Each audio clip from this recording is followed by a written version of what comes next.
Welcome everybody to today's Riverland Academy of Clinical Excellence Grand Round.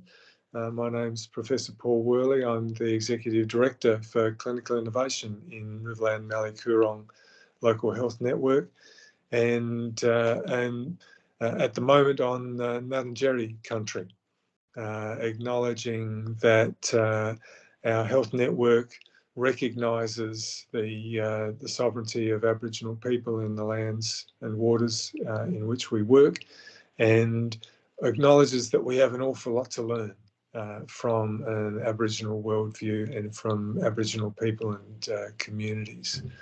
And people would know that one of the reasons that we focus on Aboriginal health is because there is a gap in outcomes for Aboriginal people compared to non-Aboriginal people in our region and across the country. There's also a gap in outcomes for people who live in rural and remote Australia compared to people who live in the cities.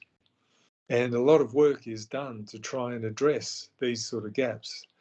Our speaker today is a person who in his lifetime has actually achieved the result of closing a gap in outcomes for people who live in rural and remote areas.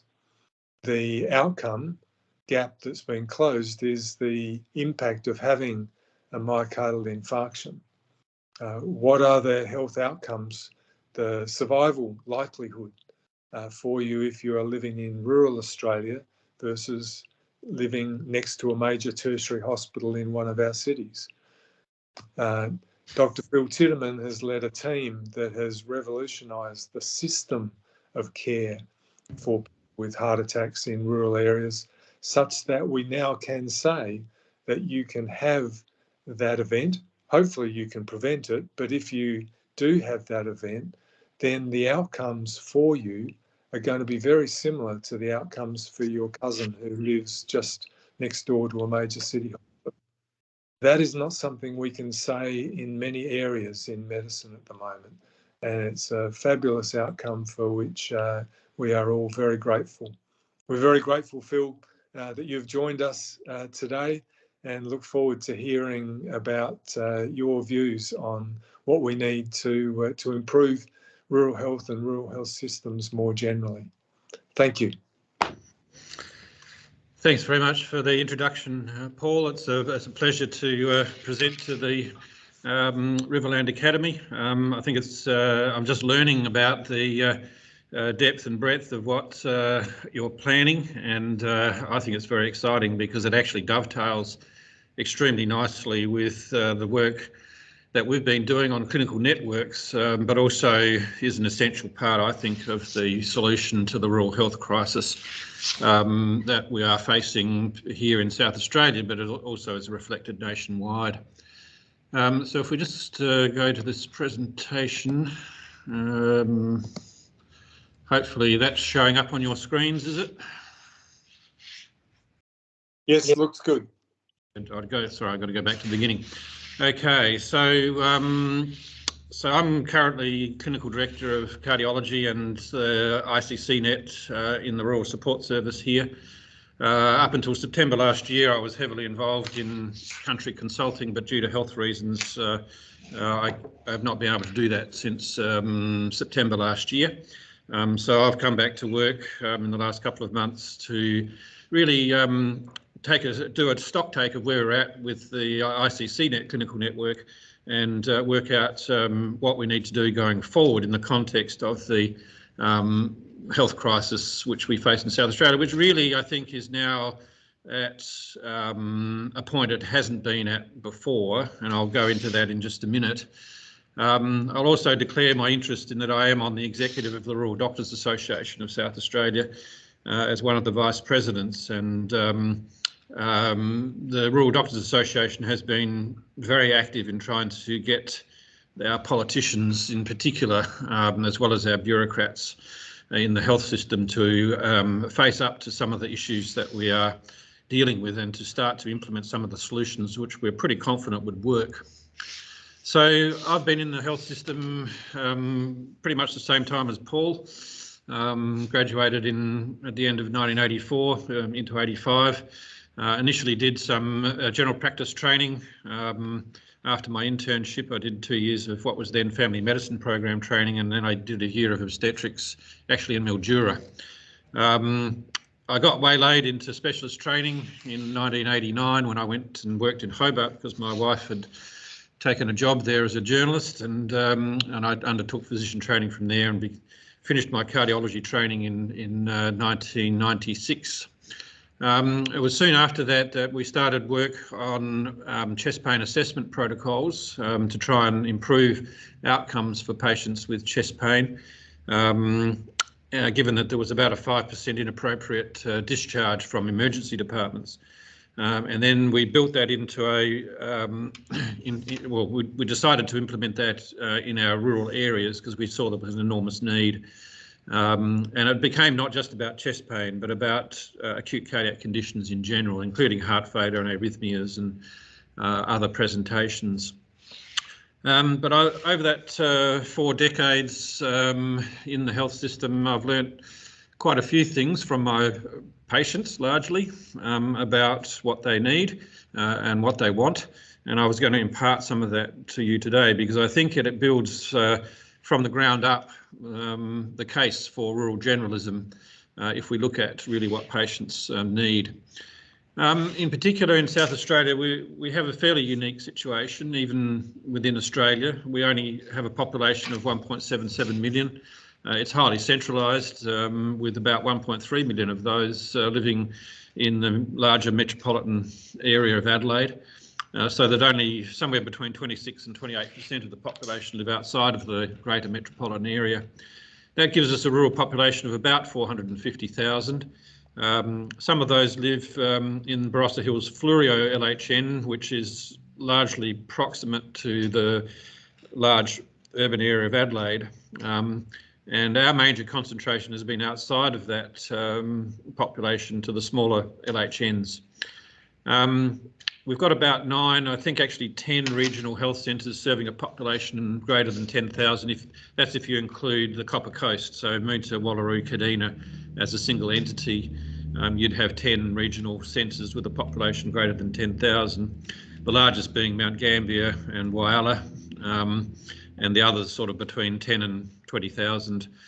That gives us about another 56 or 57 towns that have hospital facilities but are much smaller. Ranging in from sub-regional centres to small one doctor facilities in places like Orroroo, Woodner, Kimber and those sort of places, if they have a doctor at all at the moment, and we'll come on to that in a moment.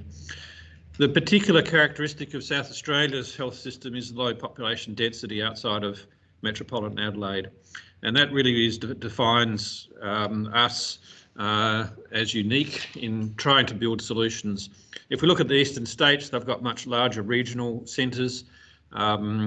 Most of the hospital and health service networks, say in Queensland, have sort of 250 to 300,000 or 400,000 people in each of their rural networks. We have anything from 40,000 to 100,000 in our rural LHNs, and that creates particular problems, which has translated and contributed to the workforce crisis and the rural health crisis that we face here in South Australia. As you know, we've got the workforce shortage. We've got multiple small towns now without a full-time resident doctor. We don't have a resident doctor between Port Augusta and Ceduna at the moment. And we have regional centres, even the larger regional centres like Port Augusta, Whyalla, Port Lincoln, that have really had to transition from using local medical staff and GPs to staff their emergency department to having to run essentially locum-based emergency departments because of the lack of GPs who are available and able to put in the time necessary to staff an emergency department. We've got an over-reliance then on locum workforce. It's expensive, and there are issues around continuity of care. which concern those of us who are aiming for clinical excellence, which is what this academy is all about.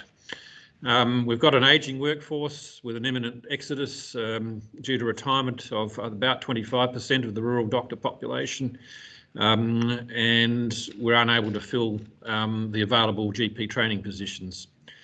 And essentially, we have a problem of system failure of an essential service, which is the provision of healthcare to our rural hospitals. Now, it's not uniform, and that's probably the reason why the politicians are being able to get away with not addressing the issue in the way that it should be addressed. If you have a failure of an essential service, say we had failure of the electricity supplied to the Eyre Peninsula, they would be putting in pretty rapid and pretty comprehensive solutions to try and fix that problem. But we're not seeing the same thing in the essential service of health provision, which is rather disappointing.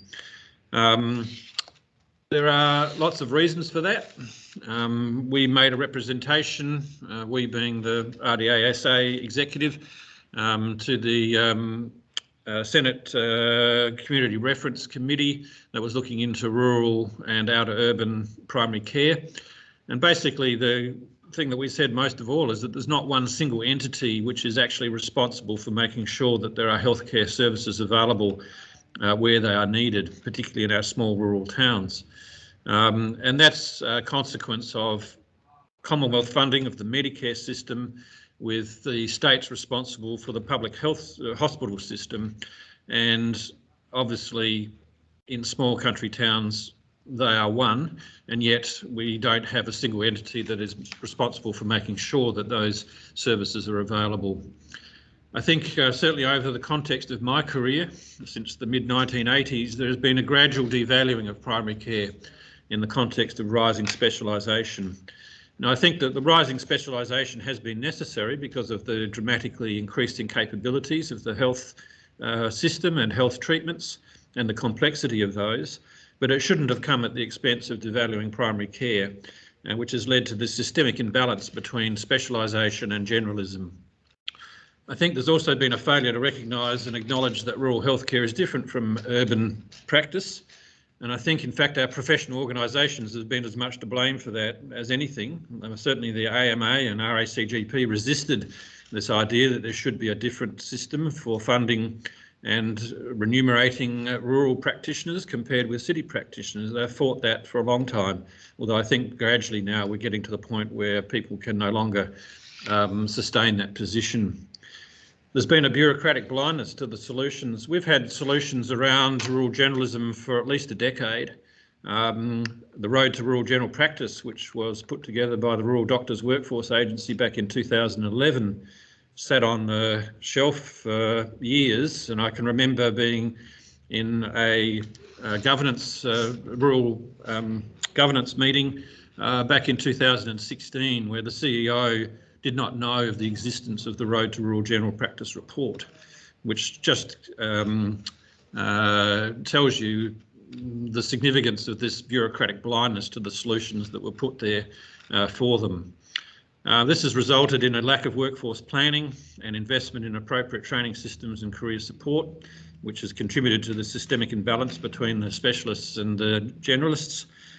And I think we've finally realised that the Medicare fee-for-service system in itself is not fit for purpose for the for all sort of rural health circumstances. In some places it works reasonably well, as it does in the urban area, but in the smaller centres it does not meet the requirements going forward of what we need.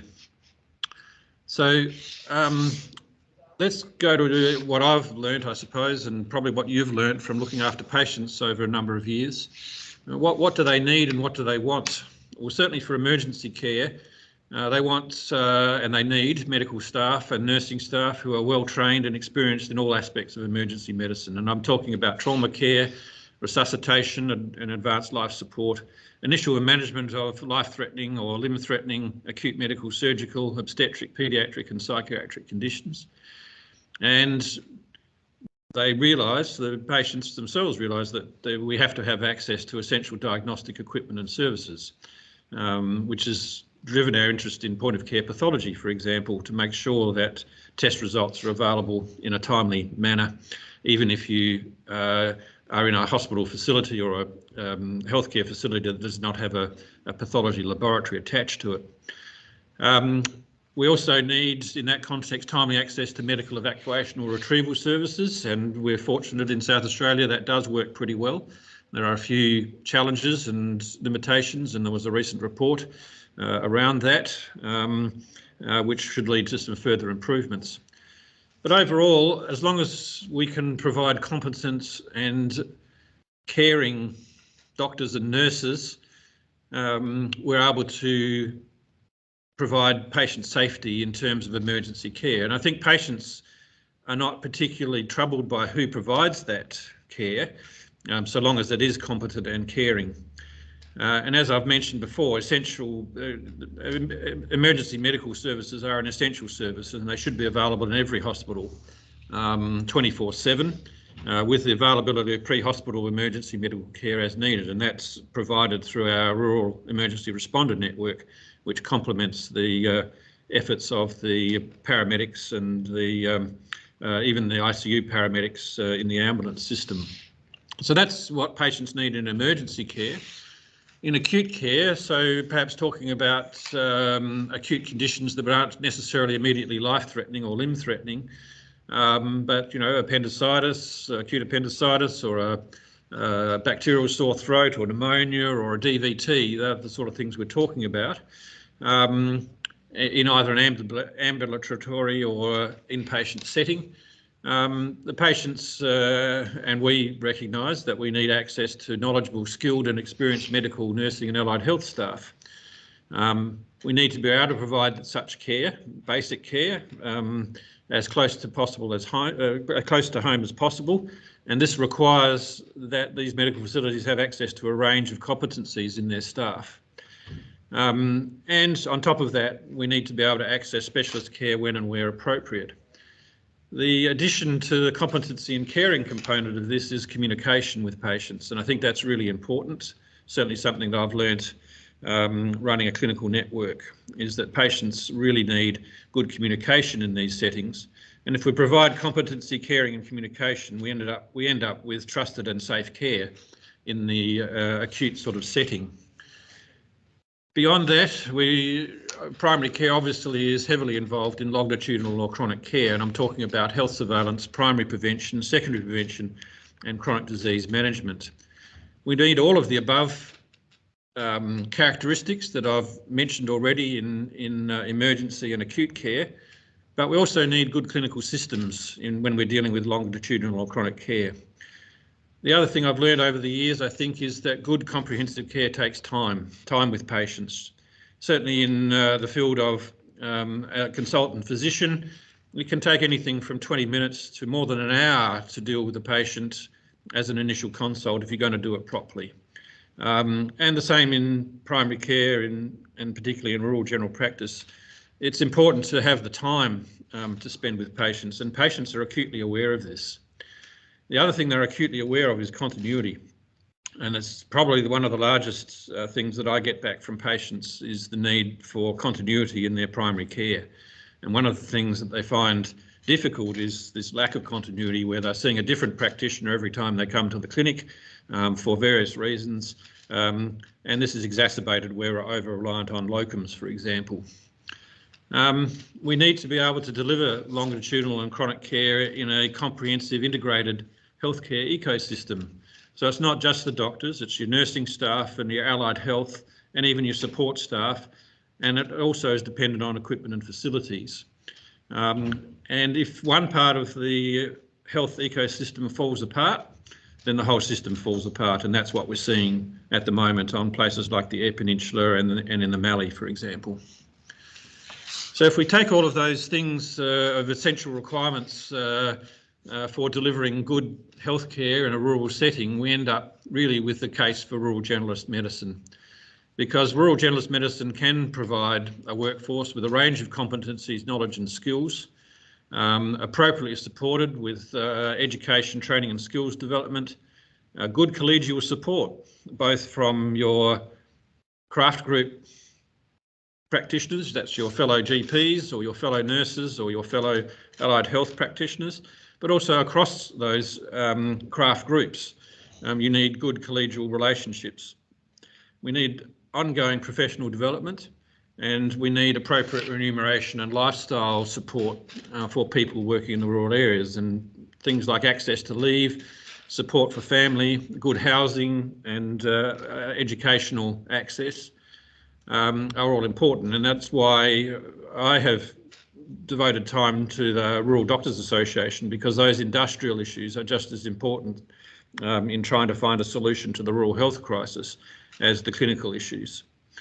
We need quality equipment and facilities, and we need engagement in the community. If we can provide all of those things, which we can with a rural generalist agenda, then we can really provide a fit-for-purpose healthcare system for our rural areas. And as I mentioned before, that needs to operate in a comprehensive, self-sustaining health ecosystem. So what we need in South Australia, what we've been arguing for at various levels, both clinical and industrial, is that we need basically a rural generalist virtual teaching hospital across the 6 LHNs. And I see perhaps that the Riverland Academy is really a template for that. And perhaps we should be looking to the future to extending the Academy's activities in clinical excellence across all of the LHNs and building this virtual teaching hospital for rural generalists. I think that's critical if we're going to have a workforce that is developed for our rural areas, then it becomes self-sustaining. We need the appropriate industrial agreements and career pathways to support rural generalist medicine, and there has been some progress on that in the last couple of years, although it did take us 2 years to get that industrial agreement, which is currently flowing through the system in terms of new contracts for rural GPs. It's a start, it's not perfect, but it's certainly better than what we had before. And we need to encourage the health bureaucrats and the politicians that we have to build and sustain this comprehensive rural health ecosystem that I was talking about. That means implementation of the rural health workforce plans. I think there are 7 workforce plans that have been drawn up, everything from the GP workforce through to the Aboriginal health workforce. But we really haven't seen implementation of those plans or commitment to those implementations yet. We need investment in rural health infrastructure, and there are some promising signs from the new Labor government in terms of addressing some of this. And on top of that, we need to continue to build integrated provider clinical networks, which is what I'm going to talk about next, because that's been the area that I've worked in for the last 25 years. And on top of that, we need digital transformation of health information and communication systems, and that's absolutely vital. So I see a triad of rural generalists agenda, clinical networks, and digital transformation of health information as being the critical triad to solving this problem of our rural health crisis. So I'm going to talk a little bit about the clinical networks and the experiences that we've had and some of the results that we've had and where that's going to lead to going forward, because I think it's an important component, as I've said, of that triad. We know when we set out back in the late 1990s, we did a lot of demographic work and health systems analysis, and we found, and other people found in Australia, quite significant inequalities, both geographically based, socioeconomically based, and ethnic and culturally based, particularly in this area of cardiovascular health that I was involved with, which resulted in quite inequitable outcomes across these populations. We set out to understand the causes of these disparities and trying to work out how to eliminate them, particularly in terms of cardiovascular outcomes between metropolitan and non-metropolitan populations, concentrating on the South Australian context. And we set out with a number of objectives, basically to try and eliminate those disparities in outcomes, to support primary care, doctor-nurse teams in the diagnosis and evidence-based acute management of cardiac conditions. We saw that as being very important. We wanted to enhance the clinical effectiveness of primary care teams through the provision of appropriate medical education, provision of clinical resources and clinical systems that would support the primary care teams to function at the level of specialists when they needed to, and then move on to the next acute case or emergency case that they were dealing with, which might have been surgical or obstetric or whatever. But this is where the clinical networks we felt would make an impact. We know that there are different levels of experience and confidence among primary care teams in dealing with both acute and chronic cardiac problems, and we needed to build a system that could accommodate those differences. So we did review the evidence base in acute coronary syndrome management and subsequently heart failure and arrhythmias. We did set out to provide cardiovascular CME for rural GPs and nurses, and we've had a comprehensive program of providing CME on an annual basis with the weekend update meeting, which we unfortunately haven't been able to run for the last 2 or 3 years, but we will be running again next year. But also providing CME in people's local communities by going out and providing a dinner meeting about specific issues, particularly where our primary care teams have expressed an interest in a particular area. We did a grassroots analysis of what GPs and nurses felt were necessary in terms of providing acute cardiovascular care, and we subsequently developed and provided some new clinical tools, particularly the critical clinical pathways around chest pain and acute coronary syndrome management, the use of point of care troponins, which significantly changed our ability to diagnose and treat patients early and also transfer the high-risk patients appropriately at an early stage, and also the supply and of the most effective thrombolytic drug for STEMI patients, which was tenecteplase. None of these things were available before we set up the clinical network in 2001. We also set about developing new clinical systems, so we set up a system of consultant backup for our primary care teams on a 24/7 basis. That's through the iCCnet paging service, which has been very successful and I think highly valued. The clinical communication systems, so being able to transmit ECGs, and also setting up the triage and emergency medical transfer, or more like streamlining the triage and emergency transfer systems so that the consultants providing the advice on the iCCnet paging service would be able to streamline finding a bed and communicating with RFDS or MedStar about the logistics of transferring patients from any centre in rural South Australia. So they were the things we set out to do way back in the early 2000s, and these are some of the examples of what you would probably be familiar with. So this is the integrated evidence-based clinical pathway for chest pain and acute coronary syndromes. It took us about 2 years to develop that flow charts, because once you put something in writing, you have to be absolutely sure that it's correct and that it's applicable to all of the circumstances you can think of. So I think many of you would be familiar with these flow charts. They provide what are your immediate steps when a patient presents in an undifferentiated manner to an emergency department setting in terms of immediate steps to attain initial diagnosis and also to risk stratify that patient.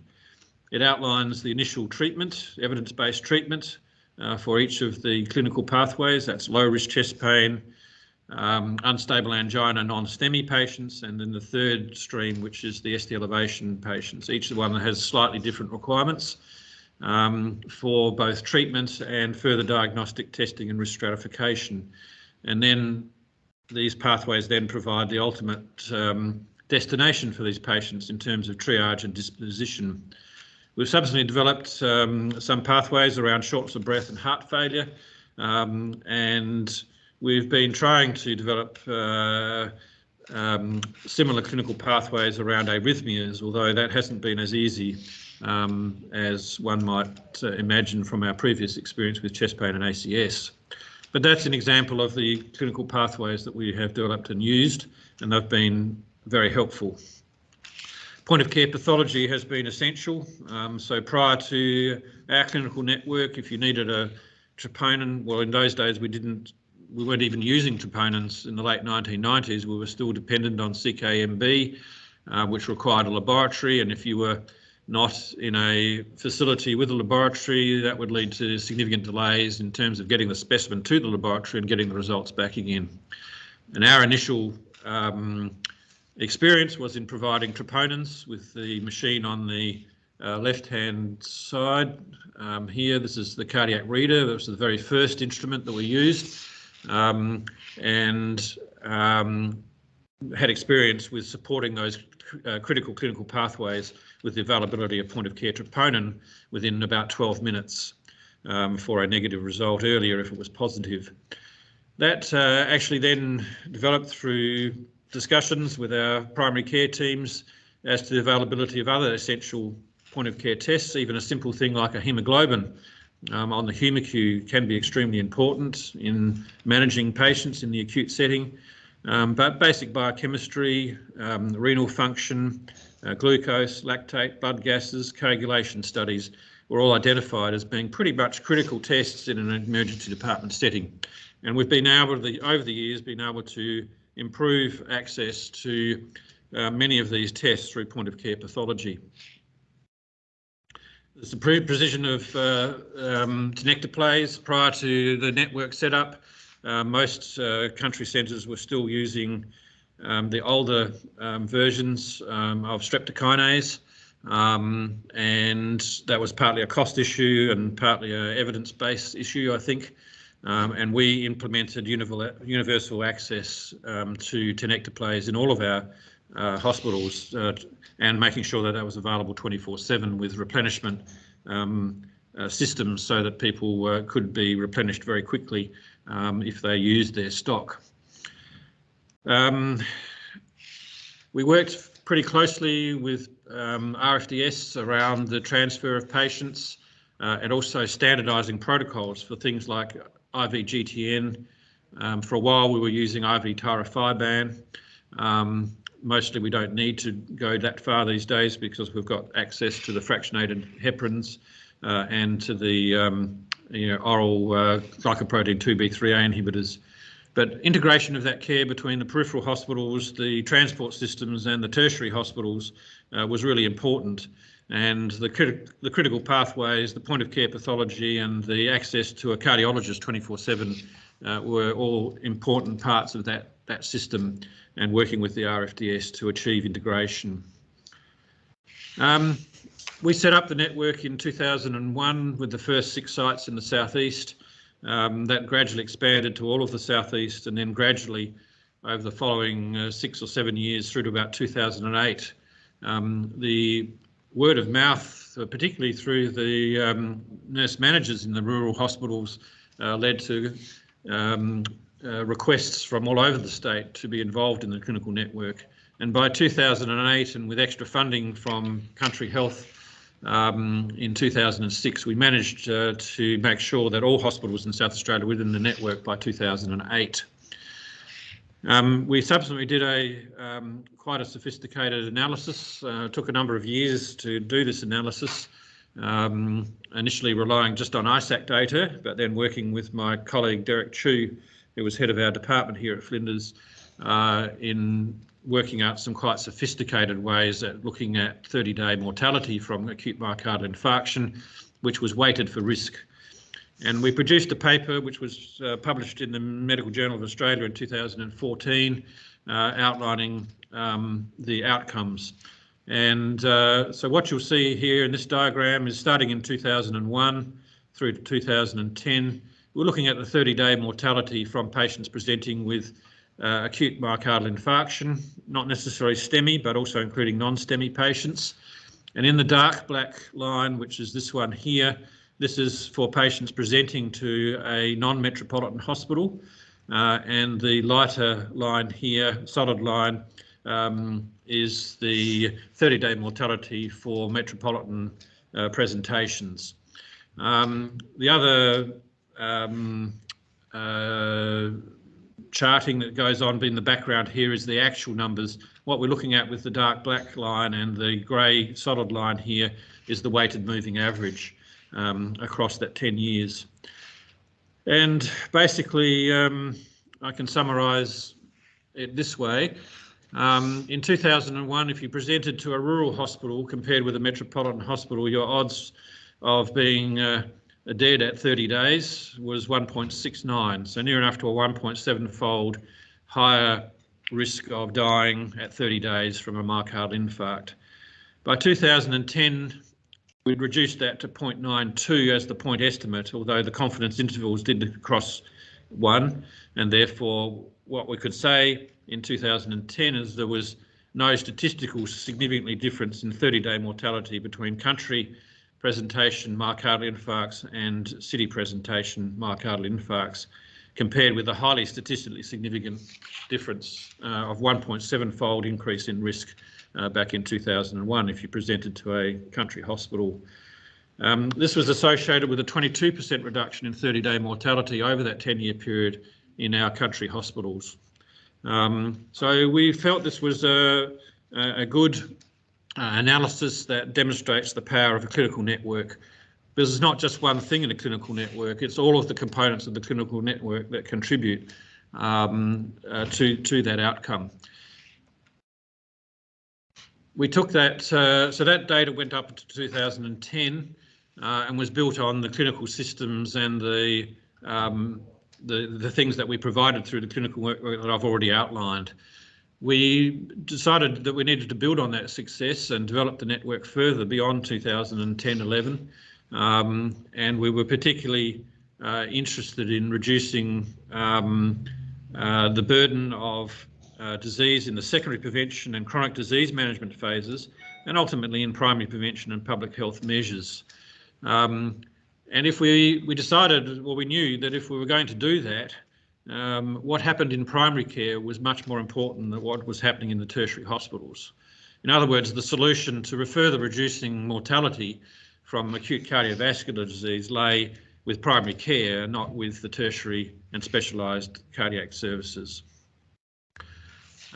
We addressed the network through adding digital ECG management. So in 2011, we managed to secure Commonwealth funding for emergency departments to implement a integrated system of ECG management across all of our country hospitals, which is based on the Muse ECG system. This is a digital system. It's easy to store and to distribute ECGs on that system in 100% reproduction quality compared with faxing ECGs, which is problematic. We did extend point of care testing. We developed some detailed clinical databases, particularly storing our point of care results combined with ECGs through our IPOC system. And we started to play a much greater role in telehealth and some other new models of care, particularly around cardiac rehabilitation. Digital ECG management was important, as I said, because of the quality of the ECGs and the ability to store those ECGs and distribute them as necessary. It also meant that we could recall old ECGs, which can be very important when you're trying to diagnose an acute cardiac patient. We expanded the availability of point of care troponins, and we implemented new systems. So that COBAS piece of equipment up here replaced the old cardiac reader, and we had access to much improved biochemical point of care instruments, as well as glucose and even white cell counts with 3-part differential and things like that. We haven't been able to make sure that that's universally available in every hospital, but that's our aim in terms of the stock take we're undertaking at the present time, is to make sure that every centre that has to accept emergency presentations has a basic suite of tests available to them, point of care, which is largely based on that list on this right-hand side here. We developed the databases, as I said, which aggregated our point of care results and our ECGs, as well as some decision support around anticoagulation and so on. And that's been an interesting exercise. I wouldn't say that it's been entirely successful in and in being able to share information, mainly because the specialists themselves have difficulty understanding how to use the system. And that's partly because of the clunkiness of our current IT systems and the fact that they don't talk to each other very well. We've spent quite a bit of time on cardiac outreach services, and certainly a large component of my job up until September last year was providing outreach consulting services. And I think I provided regular consulting services in 14 rural localities, serving about 20 odd towns across rural South Australia for much of that, well, certainly the last 10 years up until last year. And hopefully we've embedded some of that so that it becomes a permanent fixture, and we're doing some work with RDWA coming up with this stocktake of our network to try and work out how we can have planned rather than ad hoc outreach as much as possible based on need and capacity requirements in our smaller centres, and that it meets the local needs, both of the doctors and of the community, if you like. It's part of providing as many services as close to home as possible, and it also has, I think, specialist outreach programs can be important in developing and sustaining our primary care teams, particularly in terms of ongoing medical education and skills development.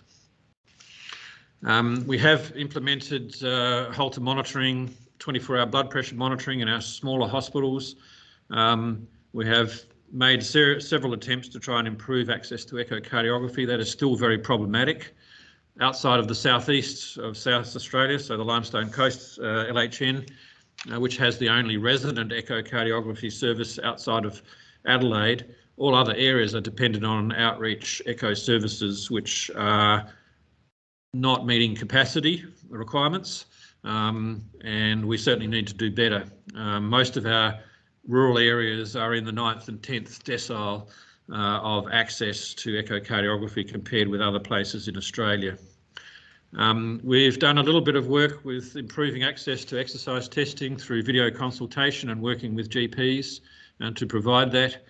We're trying to implement CT coronary angiography in our regional centres, our larger regional centres.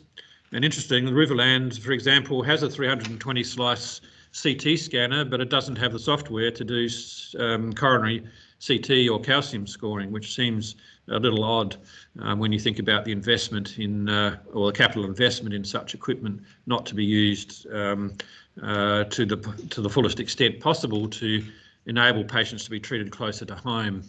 My experience in working in Whyalla over the last 4 or 5 years is that about 20% or 25% of the patients we were transferring to Adelaide could have been managed locally had we had access to CT coronary angiography. So that's another task that I see as important going forward. We would like to be involved in enhanced primary prevention risk factor screening. We see that as being important going forward. We have been involved in TeleHealth, both in terms of technical support to our country hospitals, but also in consulting. I started teleconsultations in the beginning of 2012, about 6 months after we got Medicare item numbers. And I think my analysis was that it improved my capacity by about 40% without having to add to the significant burden of travel and provision of outreach services that I was already undertaking. So telehealth does have an important role. There are some limitations, particularly in managing heart failure patients, for example, and there are other limitations. Telehealth is not and teleconsultation is not the be-all and end-all that perhaps some people are making out it to be after their experience with COVID, but it certainly has a significant role to play in enhancing capacity, but it needs to be done appropriately. Over the years, I've mainly seen review patients rather than new patients, and when I have seen patients, I've always had a nurse at the other end to be able to provide the critical backup in terms of access to an ECG and basic observations. And I think if we're going to do teleconsultation and telehealth, we need to make sure it's done appropriately and properly. And there are some significant concerns about the push to provide telehealth inappropriately by people who don't visit the country areas and who perhaps don't provide the comprehensive care that we really need. We've done a lot of work around cardiac rehabilitation, and that's been quite successful in providing the CATCH program, which has the centralised referral system and provides teleconsultation or telehealth or telephone-based coaching for our rural patients. And that uptake has been quite significant, and we've got some evidence that it's improving outcomes. So, what about clinical networks in general? Well, this is an example. This was a photograph taken out in one of our Aboriginal health services in a remote area. That console, that telehealth console, probably cost around about $40,000 when this photograph was taken, and it sat in the corner and was not used because there was no integration into routine care. And this is what happens with clinical change without clinical network and integration of care. So the clinical network operations that I think are critical is the availability of our workforce, which is why I've taken a big interest in the rural generalist agenda, because unless we have an appropriate workforce in our rural areas, we cannot function as specialists and as a clinical network. And that applies not only to our medical staff, but also our nursing staff and allied health and even administrative and technical support. So the workforce planning and the workforce plan implementation is critical to the future of clinical networks, not just in cardiology, but in oncology and other things as well. We have to have the appropriate systems of care, which involves the clinical tools and clinical systems, the examples of which I've given you today. We do have to do education, training and skills maintenance, and this is where I see us dovetailing very nicely with RACE and providing perhaps or working with you guys to work out what is the curriculum for rural generalists, perhaps in terms of acute or cardiovascular management. And I'm certainly willing to put time and effort into working out what that curriculum should be, because I think it underpins this concept that we need a rural generalist teaching hospital, and we need to know what that teaching hospital is going to deliver. The clinical networks have to provide access to essential equipment and ICT services, or at least to have access to those, and we need to be involved in ongoing research, development and evaluation.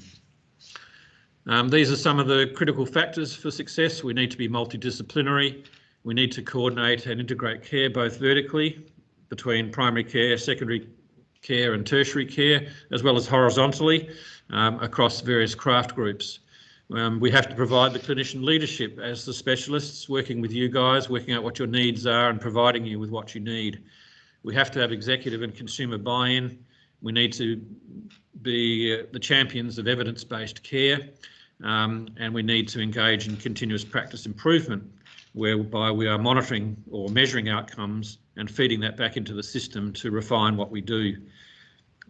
We've certainly been successful in incremental change, and that's why it's taken 20 years, I suppose, to get to the stage we're at with clinical networks. And we aim to provide comprehensive care with an appropriate service delineation framework. And we need to do that across the continuum of care, and we need to be harnessing appropriate use of new technologies. The provider clinical network like iCCnet has, I think, 3 important and unique characteristics in terms of clinical change. I think we are good at engaging with our primary care teams and providers. We're adaptable in that we engage with you to find out what you need and what problems are out there, and to provide solutions. And we're also sustainable.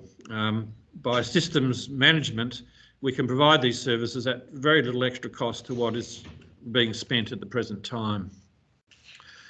This is my concept of what a integrated clinical network around specialist medicine, if you like, in the area of vascular and respiratory and metabolic medicine.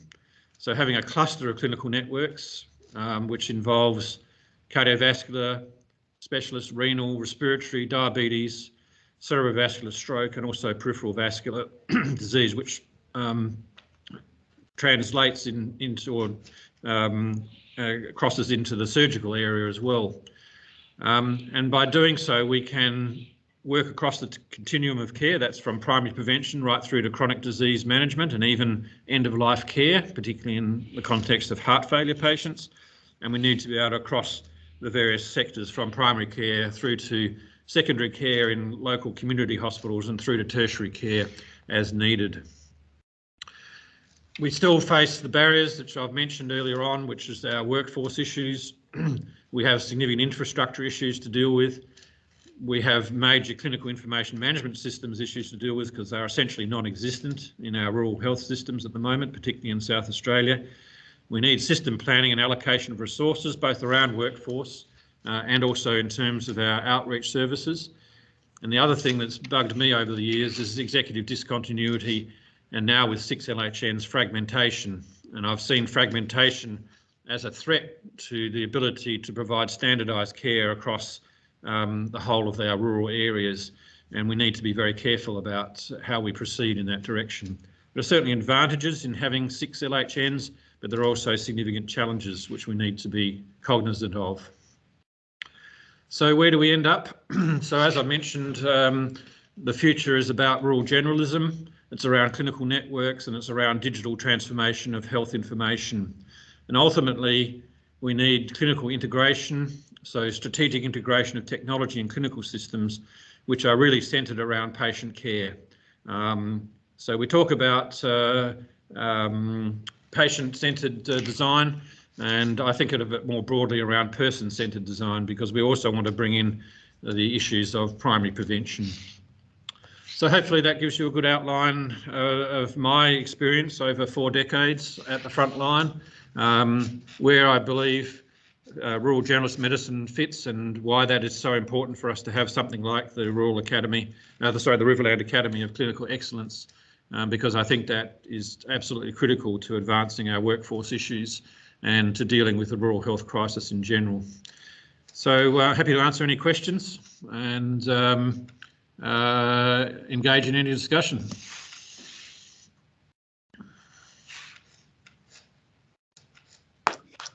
Thank you very much. That's been quite effective for all of us. I'm cognizant of the time, and so probably we'll get people to ask your questions offline. Sure. So people need to get to their next activities. But I just sort of summarising, you outlined that as healthcare professionals, we're often asked to diagnose and prescribe treatments. I have to say that your diagnosis that we need a comprehensive system that is competent, caring, excellent communication and continuity seems right in terms of what we need for rural Australia. And your prescription of rural generalist clinicians working in clinical networks with a digital transformation seems the appropriate prescription. What strikes me, though, is that this is not just a hypothetical understanding or prescription, but it's something that you've actually demonstrated in your career. And I think everyone from our academy can say congratulations and thank you. And as I saw on the text message, there were a couple of promises there that I think we might keep you to. Sure. In terms of engagement with the ongoing training of the next generation of clinicians to be able to live up to the expectations and the aspirations that you've outlined today. So thank you, Phil, from the Riverland Mallee Coorong Local Health Network, and thank you to everyone who has been part of this grand round today. We will end the recording here and then continue the conversation on, I think, for many months to come. Thank you very much. Nakan. Very good. Thank you.